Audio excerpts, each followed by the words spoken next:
Hey, greetings all. I'm Dudley, aka Gunner, from my background as a Chief Warrant Officer in the Marine Corps. This is my channel, Gunner's Range. And tonight, I'd like to talk a little bit about whose fault it was that Donald Trump won the presidency. You know, there's been a lot of finger pointing out there by the media, the so-called media. A lot of finger pointing, blaming. It's like, it's your fault that Donald Trump won. Well, you know, I live in Louisiana. I didn't have to vote for Donald Trump to win this state. So he was going to win it with or without my vote. But I'm not talking about just me. I'm talking about everyone out there. The media keeps pointing fingers and saying, it's your fault, it's your fault. Well, okay. Let's talk about whose fault it is. Let's start first with the 46% of women per exit polls. Could have been up or down, but anyway, 46% of the women exiting the polls said they voted for Donald Trump. Now, of course, the Dems, the liberals, they're shocked by this because they assumed since Kamala Harris was running for president that women would automatically vote for her. Well, it seems they forgot one little thing. The 46% of women who voted for Donald Trump are probably also the ladies who go to the grocery store to buy groceries every week. And for the last 4 years, they've watched the prices go insane. I mean, what are we up over the last 4 years? Inflation's up 20% over 4 years. I mean, I remember a year or two ago, there were jokes about if you owned a dozen eggs, you would be in the Forbes 400 as one of the richest people in the world. And while we're on that, the other day I was watching one of the telecasts, MSNBC, which I love to do because they're going crazy. But the host, a male, was trying to kind of make fun of people. And he said something about, well, you know, they talk about the prices. You know, butter's $3 a pound. Well, when he said that, his co-host, a lady, interrupted him and said, $7 a pound. And he looks at her like, what? She said, butter, $7 a pound. Well, clearly, this host, I don't even know his name. I don't even care. But the point is, he must not do any grocery shopping. So, or he's making enough money that he doesn't need to worry about it. But obviously, 46% of the women who voted for Donald Trump are definitely concerned about the price of groceries. But not just groceries, gasoline, all the other things that, you know, that we have to deal with on a daily basis. Those ladies are out there. They see those prices. They know what's going on. So I guess for those 46% of the women who voted for Trump are to blame for Donald Trump winning the presidency. But wait, there's more. How about young white males? Yes, young white males. They've been bailing. They've been turning conservative consistently over the last, I guess, 8-10 years. And, you know, they're all upset. Well, you know, I guess young white males are tired of being labeled with every kind of ist. You know, sexist, racist, misogynist, whatever. I guess they're tired of that. You know, I guess they're also tired of being told or hearing women say, we don't need you. I love when I see these interviews out on the street and they ask, do you need men? And they say, no, we don't need men. Well, my answer to that is very simple. Where are you planning to live? You know? And of course, they look at me like, what do you mean? Well, it's very simple. And this is all verifiable out there on the internet. 96% of all people who work in the trade professions, we're talking carpenters, masons, electricians, roofers, iron workers, mechanics, whatever it is in the trades, 96% are men. So to me, that is the obvious comeback. Well, where are you planning to live?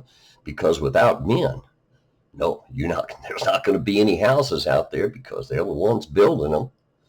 They're the ones that putting them together. You plan. And also I get a kick out of the few times I bothered to watch these men versus women competitions. They team up men and women. And what happens every time? The men win. Like Bear Grylls did one involving, I guess, Australia, some Australia's, New Zealand. I think there were even some American girls in there.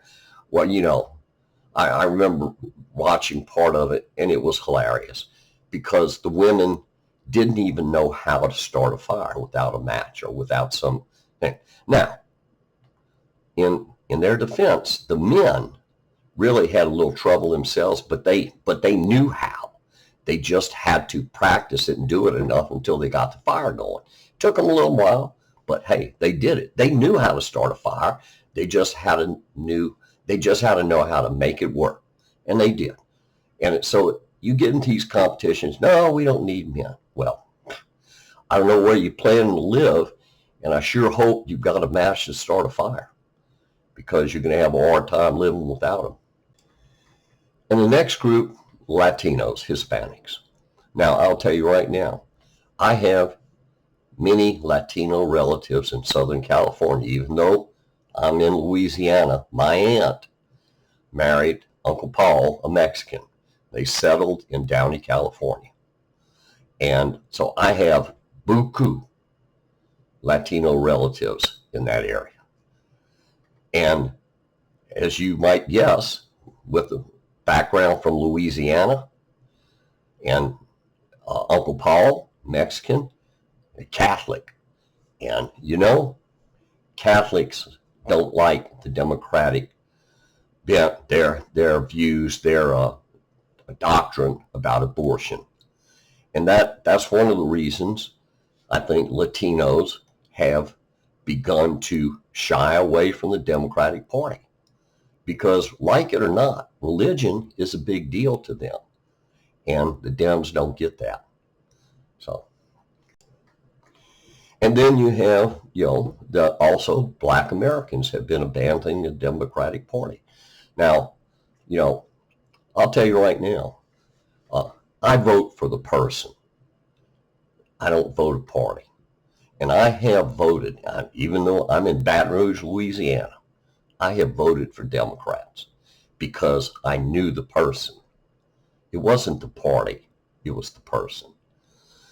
But what you're seeing now is that many Black Americans have come to the conclusion that the Democratic Party just wants to keep them on the plantation and not really doing anything for them. And so that's their call. But when push comes to shove, it just goes to show you that the Democratic Party, having turned itself over to these extremists, they've lost track of why they ever were in the first place. Now, and it's amazing because who would ever thought there was a time when the Democratic Party was the party of the common man? Well, now it looks like the Democratic Party is the party of rich people, elitist. The deep state, whatever you want to call it. But the Democratic Party lost its way. And that's why the Democratic Party lost the election. And apparently I heard today that after all the counting has been done, that Donald Trump had received the most votes for a Republican in 40 years. And so that would go back to about the time of Ronald Reagan. So that's got to tell you something right there. The Dems have lost their way, but they will still, instead of looking in the mirror at themselves and seeing where the blame falls, they want to blame you, me. They want to blame everybody except themselves. So as things are, I can sense in a way that this could be this may continue down the road. But maybe people are thinking, well, when Donald Trump's gone, they go back to government. I don't think so. I think you're beginning to see that the Republican Party is more the party of the common man, and people are beginning to realize that. And I think the Dems, unless they change radically, well, they already have changed radically, unless they change radically in the other direction, I don't think things are going to get any better for them. Okay, well, I guess that's enough ranting and raving. I can get off my soapbox for tonight. I wish you the best, and of course, we got Thanksgiving coming up, so I wish you a happy Thanksgiving and happy holidays as well. Take care. I'm out.